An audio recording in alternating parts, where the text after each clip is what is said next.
Hello, everyone. This is Animezingly Baka, the amazingly stupid podcast all about anime and movies and TV shows and manga and comics and books and music and so much more, except video games, of course, because I've got enough of that elsewhere. But this is Animezingly Baka, and I am Mark Kuznez. Hi, how are y'all doing? Hopefully, well. The one unfortunate thing about this show and its release schedule is that with the current existence, with there's a bit of chicken in my teeth. I just ate. I just ate.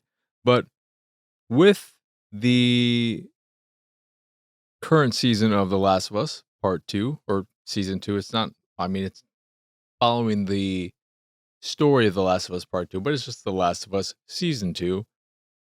With it releasing on Sundays, there's more chicken in my mouth.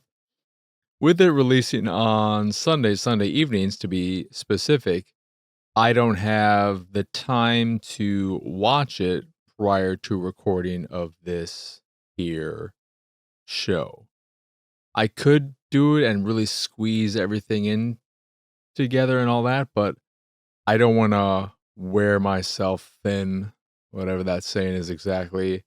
And thus, I am always going to be an episode behind when it comes to talking about them on this here podcast because I have watched the last episode for me, which is episode 3, but I haven't watched episode 4, which has just come out. So I'm always going to be behind, and that kind of sucks, I guess. But needless to say, I don't know why I said that because that doesn't make sense or apply to this situation. However, let us just get to episode 3 of The Last of Us season 2. As I talked about in the last episode of this here podcast, I think season 2 is pretty awful for multiple reasons.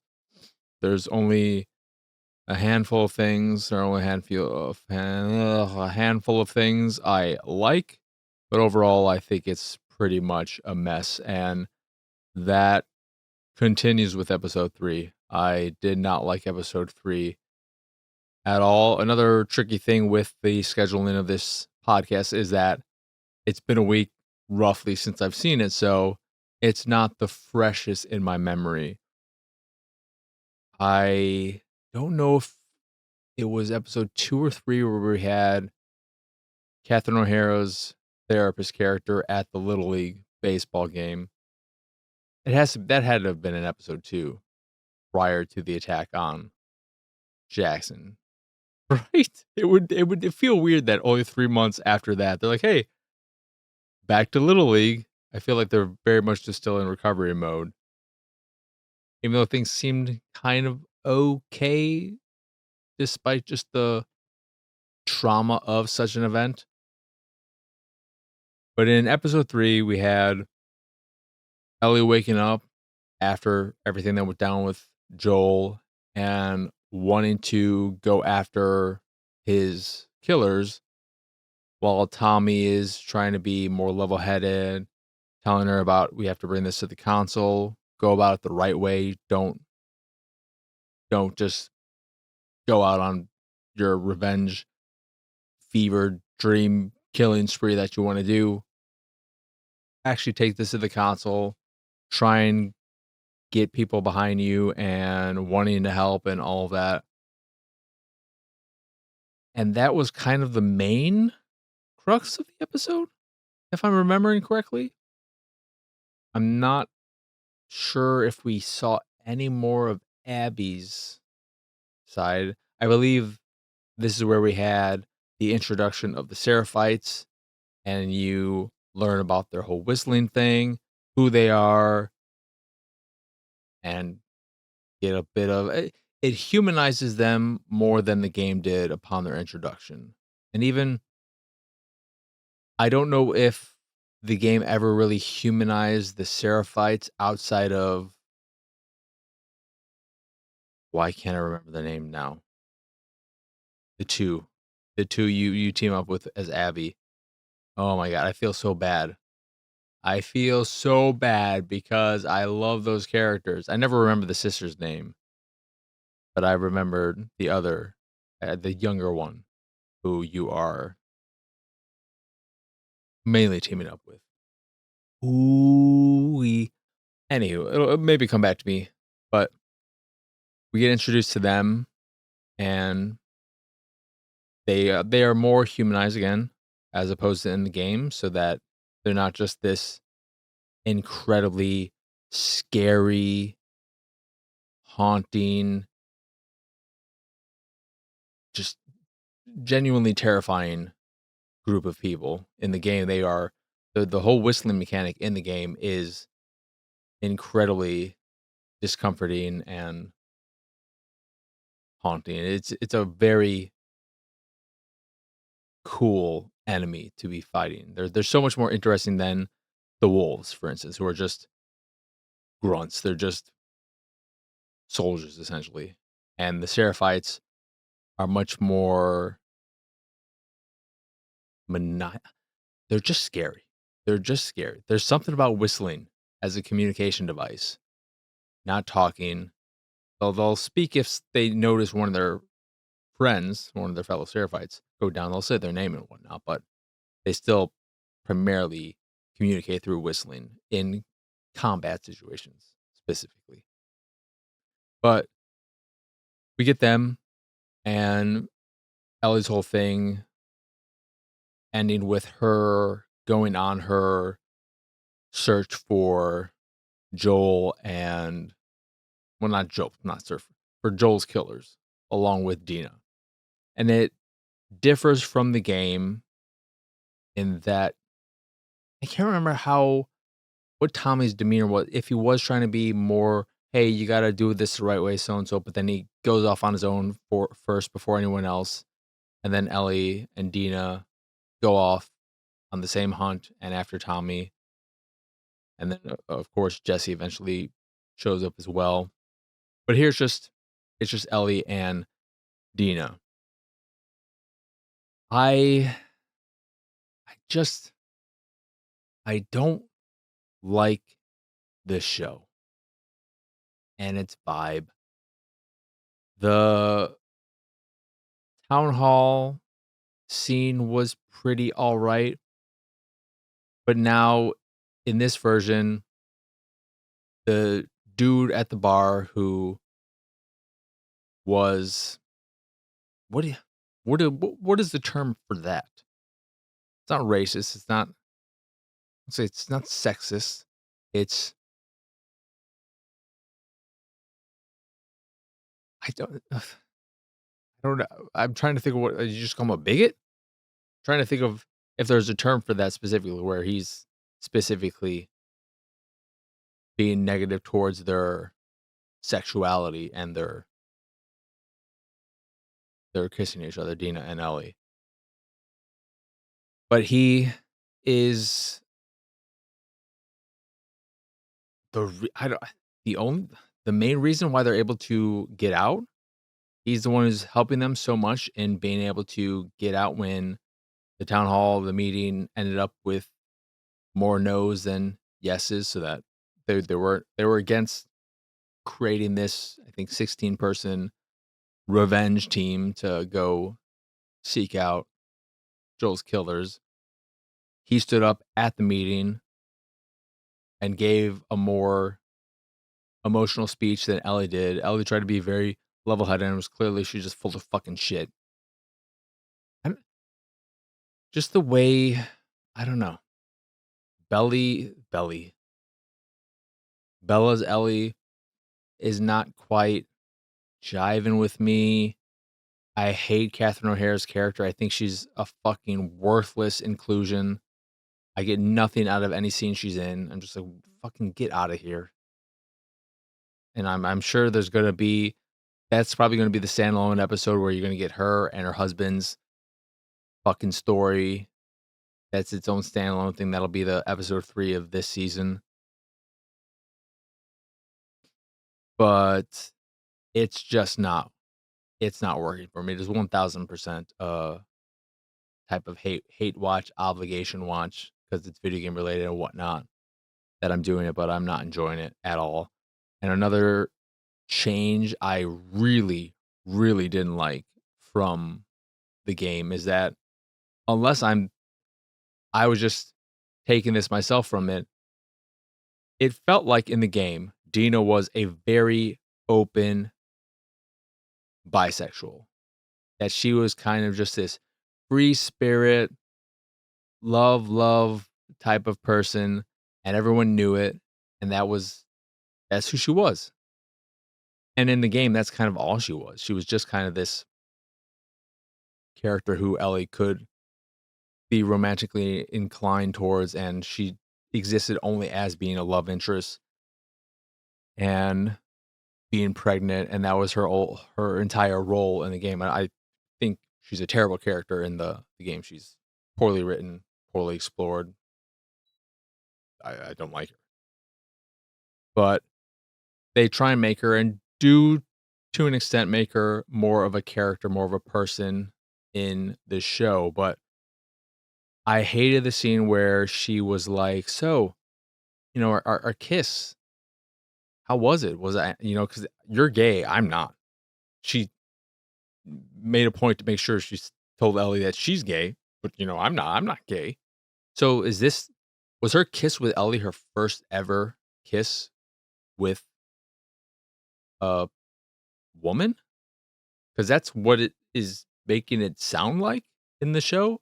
And I did not get that impression from the game. I felt like Dana's just she'll love anyone. She's a lover's lover. And I didn't I don't like that. I don't like it if Ellie is her sexual awakening. And I'll be even more if she's going from, you know what, I thought I was straight, but actually I'm just a full lesbian. If this show ends up making her not bisexual, but instead, oh, I didn't realize I was gay until Ellie, because you're just the greatest, Ellie. You're so good. And I'm curious where they're gonna go with the relationship, but so far I don't like the way it's handled it compared to the games, even though in the games, I think Dina's a worse, more shallow, nothing of a character. But at least she seemed to be an open bisexual. And here she's a straight woman who's maybe realizing something about herself. I don't Why? Why can't she just be fucking bisexual? Just let her be a fucking bisexual. Don't be, "Oh, how was my kiss? Was it good?" Because you're gay. I'm not gay. So, yeah, that's like a little quibble to have.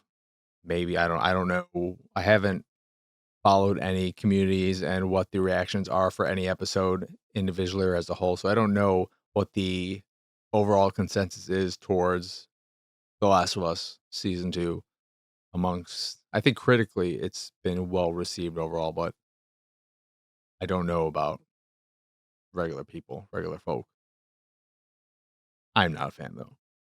Very much so not a fan. And I can't wait to watch episode 4 and not enjoy that as well. I can't imagine how there's going to be any.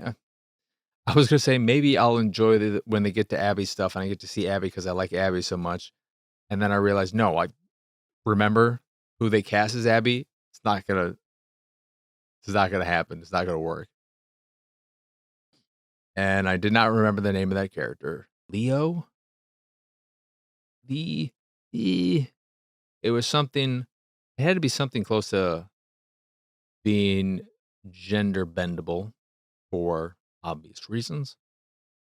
But yeah, as The Last of Us season 2, episode 3. Now, Andor, I saw the second arc of that now. So episodes 4 through 6. And while I was pretty cool on the first arc, episodes 1 through 3, I think episodes 4 through 6 overall were much better, much more cohesive, felt more complete and together. Whereas the first arc definitely, you felt like you had your three distinct things going on. And this feels like you have your distinct things going on, but they're more intertwined and melding together, and it kind of makes sense, sure, because I'm assuming that all these storylines are ultimately building and culminating towards a climax where they all come together and end where Rogue One starts or so. But I really enjoyed it overall. There are story conveniences that I don't love, and I understand that everything that's written is written, and therefore there's no organicness to any of it because somebody is controlling all of it. But I won't spoil specifics, even though you should expect some amount of spoilers when I'm talking about these things. There was a character death that was a substantial character to a degree. They have not had as much screen time as others, so they're not a key. They're a key player, but they're not one of the key players, I'd say. There's somebody who is more there when they're needed in the story, but they're not someone who's been explored a whole lot. They die in such a convenient way where there is a singular stray bullet that just happens to hit someone and hit them in a way that it's a kill shot, and it happens to be this person. And I thought that was so fucking convenient. And it's something that happened only for the purposes of progressing that little storyline. It wasn't even it was just so that the other character who cares about them can have their little fucking speech and have their fucking moment, their acting moment. And it feels very much like, uh, well, this is our last season. Let us try and find good moments for all these characters, and this is that character's moment. All right, great. Now that that's out of the way, fucking, we're probably never gonna see or care about that character much more at all. They got to say what they're gonna say. They had their moment.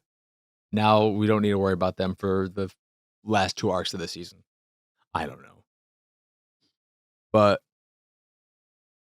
I'm enjoying it. There was no bad part of it. Things that annoy me like that convenience, of course. But I'm really liking all the stuff with the Mama's boy. I'm just gonna call Mama's boy because I can't remember any character's name. But I like what's going on with him. I am curious. It seems very much so like he is gonna end up either there was there's like a whole French Revolution type of thing happening, and it looked like maybe it's like, ooh, this the daughter of the leader of this group, she's kind of pretty. There was a moment where it kind of was like maybe that, but then there's also the Inquisitor lady where they still have their faux relationship going on, and they do have sex, apparently. I was wondering if there's any kind of physical romanticism, affection between them at all. And I'm assuming that that is what they're going to do when they're like, oh, you only have an hour here before you have to leave. It's like, oh, I only have an hour. And she's like, oh, God. Okay, just turn off the lights. And he looked at her, I think, like, an hour? Wait, what? She's like, turn out the lights. Come on. Let's just fucking get it over with. That was my impression of that moment. Maybe I'm overthinking it. And it was just, what else are you going to do when you turn out the lights? Were they going to fucking play tic tac toe? I don't know. You're going to play Fook Fact. I don't know. But I like his character. He's grown on me a lot. And I just I liked her interaction with his mother so much. I wish we got more of that. I understand why you're not going to just keep having them going back and forth. But I would at this point maybe over what we're getting would just love a show of them. Give me the domestic life of those two.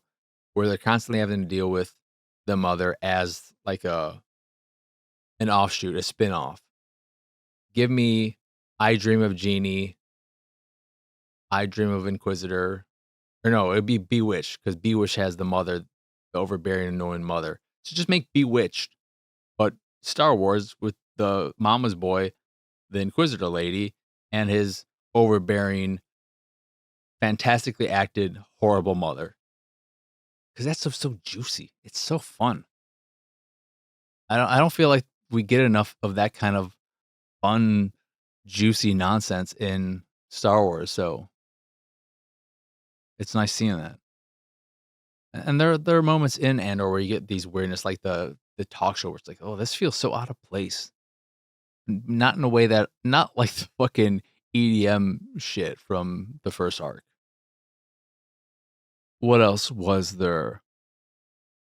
Of course, there's all this stuff going on with Andor and is it Bix? Nick? What? I forget her name. The one who was tortured. She has a nice little moment with her torturer that I thought for a second was some kind of dream sequence. I was like, wait, this is real? I guess it was real. But that was nice though. I can't remember if I said this last time. I don't think she is the strongest actor. I don't think she's a strong actor. So that kind of takes me out of her character a bit. It was funny believing Andor as a fashion dude. He's like going undercover as this fashionista type person, makes apparel and all that. I'm like, okay, I don't know how much I buy this, but sure. And then you had the whole bit of the guy who teamed up with Mon Mothma, the father of her son-in-law. He discovered that one of his pieces is a fake, not one of the ones he got from that head guy of part of the resistance. But with him finding out that one of his pieces was a fake, he's deciding to, after they have this party thing and he shows off his pieces, he's going to get all of them retested for their validity thoroughly, etc. And with that, he will surely discover the listening device that that guy had implanted in one of the pieces he sold to him.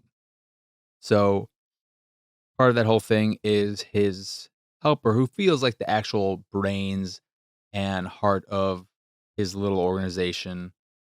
She has to figure out a way of removing the listening device at the event without being noticed. And then some other head dude is there.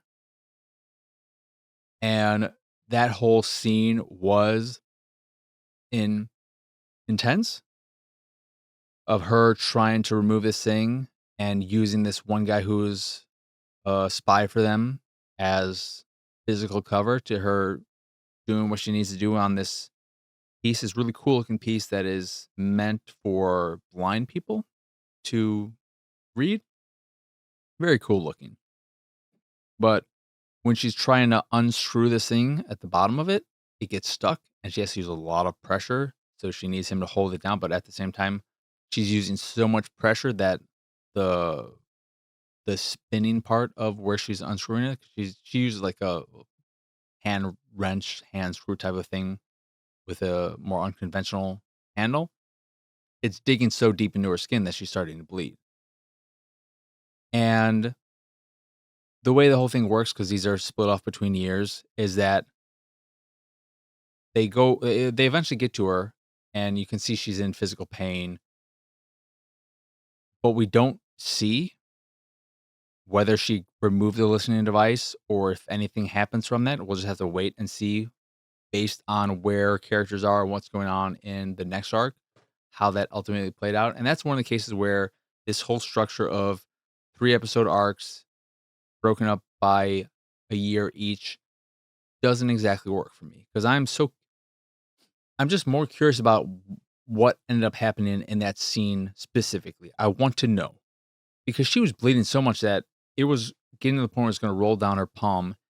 And I have to assume that it started dripping on the floor. And how are you going to, in this pristine viewing room of these pieces, are people not going to notice some blood on the floor? I don't see how that's possible. And if she gets down on her knees to wipe it, that's going to be obviously very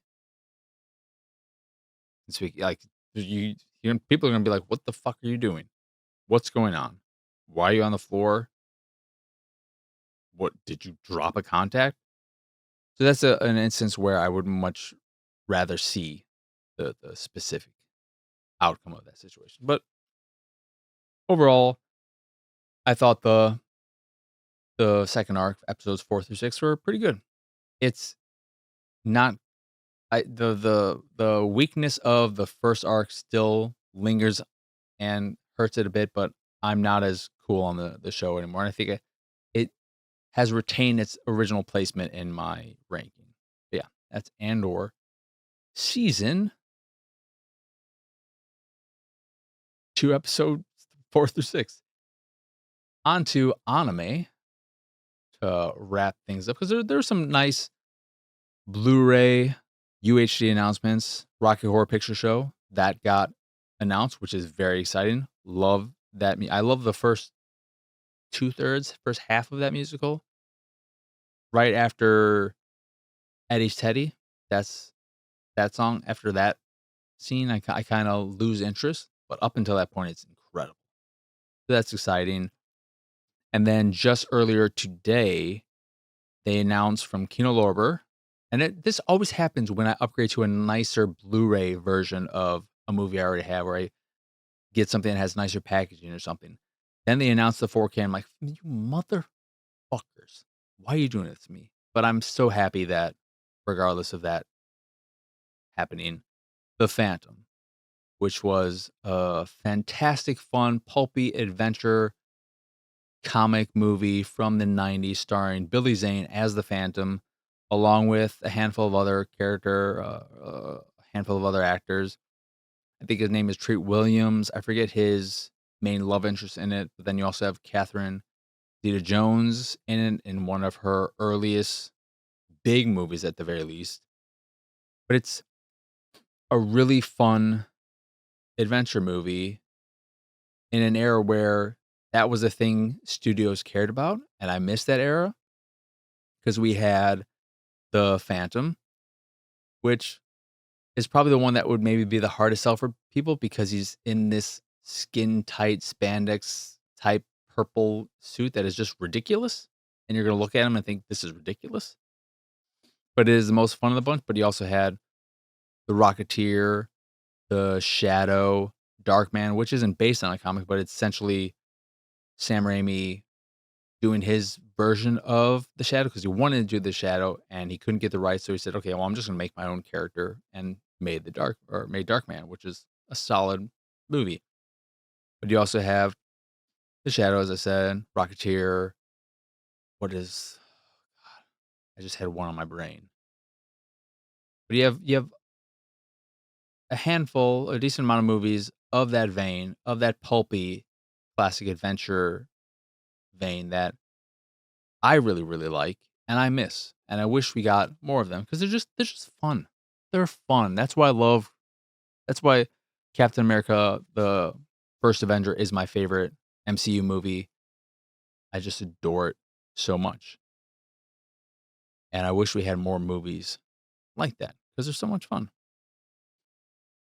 Yeah, The Phantom is getting a 4K release from Kino Lorber. I'm not sure if there was already information regarding new special features because I'm pretty sure what we have currently is very bare bones. It might have like a theatrical trailer or something, but I don't believe there's any kind of commentary or whatnot. So getting more there would be nice.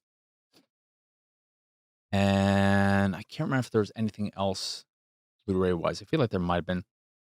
This is older news, but Murder, She Wrote got announced to be getting a Blu-ray release for the complete series, which is nice just because anytime we get more TV on Blu-ray, I'm happy because it means we could get more of that from others.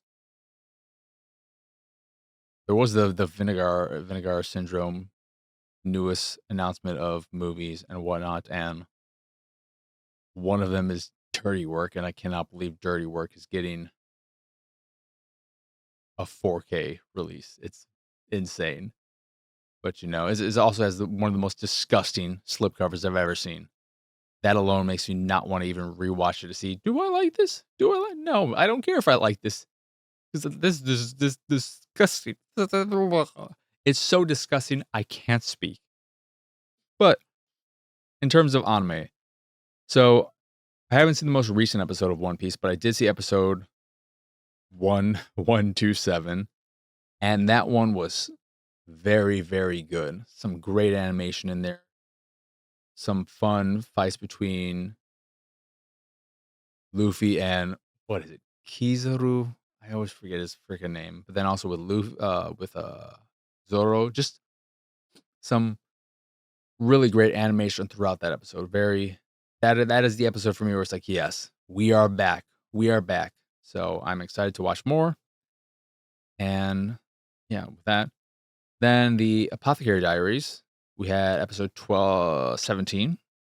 And I just saw that episode 19. So the next episode of Apothecary Diaries will come out at its regular scheduled time, but the one after that, episode 19, has been pushed from the 16th to the 23rd. And looking into it, I guess I don't know what happens, but I've heard that the way this part of the story ends will be very animation heavy if they do it right. So I'm assuming they want to make sure they do it right because it's a good looking show, but it doesn't always require the most animation. But it feels like the rest of this season is going to be more story centric and following as they're searching for, well, what's going on with Mao Mao? She was kidnapped, but it's not a nefarious kidnapping, it doesn't seem. So we'll see how everything plays out there, exactly what's going on. It's getting a little juicy though. I'm enjoying it. I really like that show. It's just so good. Mao Mao is such a great character. I think Mao Mao is genuinely one of the best recent characters, and she may be an all-time best female character in all anime. She's so great. And she's not sidetracked with fan servicey, bubbly, stupid things. She's an intelligent character. She's I like how adult the show is in a very simple way, just in the way she talks and the way characters are in general. It can be silly, sure, but when she bumps into that kid at the thing, and then he does something nice a little later on, she's like, "Oh, I guess he's not all that bad, so I'll upgrade him from little shit to brat." And that could just be incredible localization, but that kind of dialogue is something I really appreciate and love. Just as a singular example, it's what I love about the show. But then there's also, I guess, yeah, I'm late on that. This is another case like The Last of Us season 2, My Hero Academia, Vigilantes. It it's getting to the point where I'm looking at it and thinking, how I think I've heard people say this is better than My Hero Academia proper, but I'm at the point now where I look at it and think, is it though? Is there that much to this? Because there's part of me that looks at this and says, why are the regular heroes not taking this situation more serious? I'm assuming they will with what went down at the end of episode 4, where she's just kind of gone off and now there are a bunch of them. But it does make me wonder, why are this small vigilante group being able to, why are they the ones that are going to like help here? But also it's not, I love the look of it. I love the vibe of it. I love the style of it so much. It just from a story standpoint, I don't know if it has the legs to keep me invested in the same way that I was at least invested in My Hero Academia for a long time until they kind of got to this end game situation these last few seasons where I don't feel like the main antagonist, I forget his name, but the dude who can just extend out all his limbs even when he's losing all these various quirks. I don't feel like they've done a great job of fleshing out him as the big bad main antagonist. I'm like, really? Him? Nah, I don't know. Yeah, Vigilantes, I still love the look of it so much. And in episode 4 specifically, those first 3, 5 minutes looked so good. So good. But then I kind of just got into a slumber with it. And I was like, oh, I'm enjoying this, but I'm not loving it. It's like a solid 7 out of 10. And then Witch Watch, I realized I really like the show, but given its structure, and I didn't watch the preview for episode 6 at the end. I don't know if they said that they're going away with the 3 mini story structure and are going to do a more, hey, this is now we're in the serious business time, and every episode is going to be its own thing. It's going to be this long continuation of the main story following all that. But the structure of having each episode broken into 3 smaller stories of just silly asides with maybe a little bit of the hope, well, there's this impending doom for her, protect her, make sure nothing happens to her thing that's going on in the larger plot. It makes it so that it's an enjoyable watch in the moment, but because it's all a bunch of little shticks and skits, essentially, it's not very memorable. So I'm watching, I'm like, oh yeah, okay. There was the thing where she helped out the one kid who was too nervous to poo in school. So he wants to find out a way to disguise his presence. And she's like, okay, I'm going to put this spell on you. And when you point your fingers up and you cross your arms like this, people won't remember your presence. It's not, you don't disappear. It's just people forget you are there. So then he does that and he's like, oh, great. This works perfectly. Wait, how do I open the door? It's hard to do it in this position. And then he gets to the bathroom and he's like, well, my hands are crossed, fingers like this. How the hell am I going to drop my pants? Then the bell rings. Like, oh, perfect timing. Drops his pants, takes his shit. And the kids who used to bully him in middle school come into the bathroom and is like, oh no. And they're like, oh, somebody's pooping here. And they're like, yeah, so what? We're not in middle school anymore. We're grown ups. We're older at least. We're not grown ups. We're not gonna fucking do anything to this person anymore. We're fucking too mature now. All right. And like, yeah, I know. I'm not. I wasn't saying we're gonna. I was just saying someone's pooping here. And then they're like, okay, we're sorry, dude, pooping for saying, all don't worry about it. Poo in comfort. And he's like, oh, I guess I didn't have to worry after all. But her wand got a little bit. It leveled up a little bit from her helping him. But then you had some middle story that I can't remember, and then the last one was this other witch girl who can turn into a cat who wants the ogre as her familiar because she's competitive with the main witch, and mostly or usually witches as familiars take small animals, but she's got this fucking giant ogre and just like this isn't fair. So she wants the ogre for herself. And she has a very she seems so encoded after and designed to be Kaguya-sama from Kaguya-sama Love is War. She looks and feels so much vibe-wise like that character, which I don't have a problem with. Very good show. But that was a little fun they had with that where she was in cat mode and she didn't want to be touched by any of the other ones, but then she feels comforted when the ogre is petting her and everything, almost falls asleep in his lap. And when you fall asleep, when you're someone who can transform into an animal, you'll convert back to your human form. But when she does that, thankfully the crow dude was freaking out about some stupid toys he got. And the way that whole situation and that scene was handled was very nice. The bait and switch type of stuff. But that's fun. adds a new dynamic that'll be fun to see how that plays out.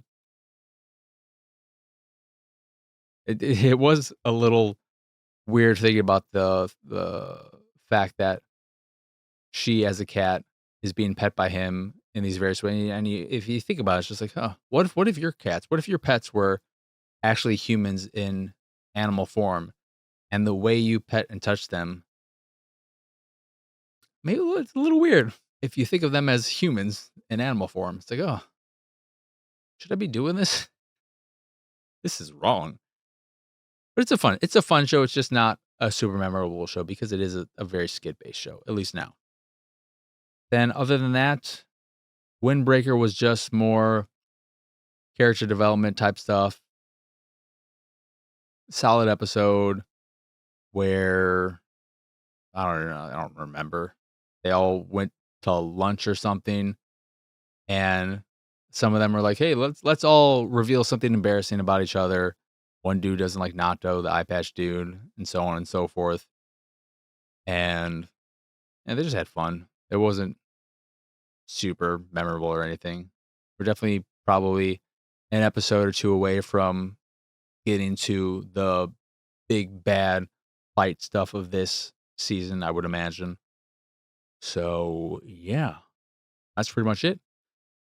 Anime wise and all that jazz to report on.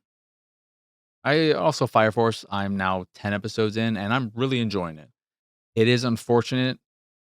So, nothing that no one doesn't know about that came out weird, but the fan service stuff is frustrating because it really serves no purpose. There is no justification for it being in there of all in all forms.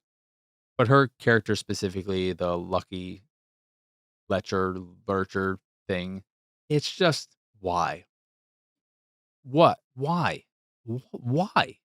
Because again, I've said that I don't have an issue with fan service, but it's more so fan service in shows, stories, etc., that otherwise don't really call for it. You give me fan service in a Monster Musume, in a High School of the Dead, any show like that, or various specific types of rom-coms, etc. I don't care because that's or the what was it, Keija or something, the booby butt pushing sports show. When that's what the show is about, that's part of the heart of the show. I'm fine with it. It's not my favorite genre. It's not my favorite. I'm not searching out fan service and that kind of stuff. But when that is what the so much of the identity of the show is based around, I'm cool with it because it's just like, okay, we're here to have this stupid, silly time. Yay. But when Fire Force has a lot of serious stuff going on to it, it's a fun action show, but it also has these more serious elements as well. It sucks when you have this stupid, silly, over the top fan service element that just constantly takes you out of the story and the experience because it's just it doesn't fit with everything else going on. Because you have that character who is the fan service character. You have Shinra goes to save her, and it's a really powerful, strong moment when he saves her. When she looks, when they have the shot of her just like looking into the camera essentially, and she's tearing up. It's such a well animated scene, and it's emotional, and you feel something, and then 5 minutes later, she gets fucking her clothes burnt off, and he ends up 69 to her. Like, what the fuck are we doing here? Why? Why are you doing this to yourself? I don't get it. It's frustrating. But in terms of the story and all that, I've gotten to the evangelists and their group and all that, and getting more of I think we just saw the reveal of the brother as his older self and so on. It's really good. It is really good. It's just unfortunate that you have all that shit to deal with, but enjoying it. Excited to continue getting through it and eventually catch up to season 3. But that is it, anime-wise, and that is it for Animezingly Baka. Once again, I am Marcus Nez. Y'all can find me pretty much everywhere at PX Sausage if you enjoy this show or any of the stuff I do and what have you, you can support me and my nonsense over at patreon.com/pxs. There you can get access to a monthly Q&A, a private Discord channel, along with some fancy Discord roles, and the occasional random drop on the Patreon here or there, depending on your tier. Or you could just support me to support me if that is your fancy. That is again, patreon.com/pxs. In addition to the Patreon, you can find links to the site, the YouTube, the Discord, and so much more over at pxsausage.com. That is the letter P, the letter X, sausage.com. And of course, if you enjoy watching people stream and whatnot, weekdays, 7 p.m. to 11 p.m. roughly Central Time every weekday. So check that out if you want. But that is going to do it for this here episode. As always, I appreciate each and every one of you so very, very much. I don't know what I'm doing with this outro right now. I'm all jumbled up by mentioning the stream. I'm like, this is not what I usually say. So with that, I hope you all enjoyed this year episode. I hope you all have a wonderful, wonderful rest of your day. Still not right, but it's close enough. So let's just wrap this up with an adios, arrivederci. Bye bye.